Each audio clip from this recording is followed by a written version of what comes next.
नाजरीन, आने वाले एपिसोड में कहानी एक बेहद खौफनाक मोड़ लेने वाली है।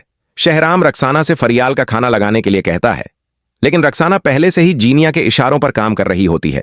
मौका मिलते ही वह चुपके से फरियाल के खाने में ऐसी खतरनाक दवाई मिला देती है जिससे उसके बच्चे की जान जा सकती थी। शहराम बिना कुछ जाने वही खाना फरियाल को अपने हाथों से खिलाता है। शुरू में सब कुछ ठीक लगता है, लेकिन थोड़ी ही देर बाद फरियाल की हालत अचानक बिगड़ने लगती है। उसे चक्कर आने लगते हैं, सांस रुकने लगती है और वह बेहोश होकर गिर पड़ती है। यह देखकर घर में हड़कंप मच जाता है। शहराम और उसकी मां तुरंत फरियाल को अस्पताल लेकर भागते हैं। दूसरी तरफ रक्साना अपनी चाल सफल समझकर बहुत खुश होती है। वह तुरंत जीनिया को फोन मिलाती है ताकि उसे खुशखबरी दे सके, लेकिन जीनिया अपना दूसरा मोबाइल कमरे में भूल चुकी होती है। तभी वहां दानिश मौजूद होता है। फोन की घंटी सुनकर दानिश कॉल उठा लेता है। उधर से रक्साना खुशी खुशी बताने लगती है कि उसने फरियाल को दवाई दे दी है और अब शायद फरियाल और उसका बच्चा बच नहीं पाएंगे। साथ ही वह अपने पैसों की मांग भी करती है। यह सब सुनते ही दानिश के होश उड़ जाते हैं। उसे समझ आ जाता है कि जीनिया कितनी बड़ी साजिश रच रही थी। वह गुस्से में तुरंत जीनिया के पास पहुंचता है। पहले तो जीनिया अनजान बनने की कोशिश करती है, लेकिन दानिश जब सख्ती से सवाल करता है तो वह अपना आपा खो बैठती है।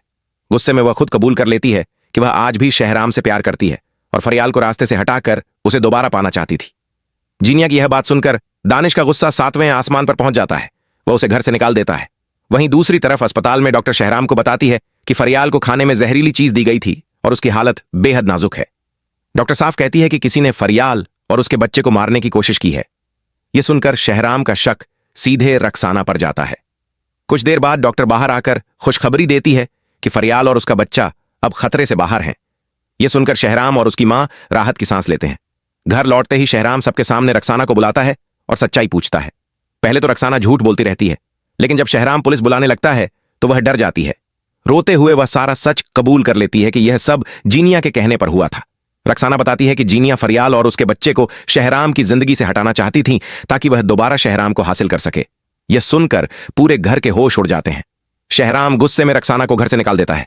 उधर जीनिया अपनी मां के साथ बैठी होती है कि तभी पुलिस वहां पहुंच जाती है। पुलिस फरियाल और उसके बच्चे को मारने की कोशिश के आरोप में जीनिया को गिरफ्तार कर लेती है। जीनिया की मां लाख मिन्नतें करती है, लेकिन पुलिस उसे अपने साथ ले जाती है। अब देखना यह होगा कि जीनिया की इस खतरनाक साजिश के बाद शहराम और फरियाल की जिंदगी में आगे क्या नया तूफान आने वाला है।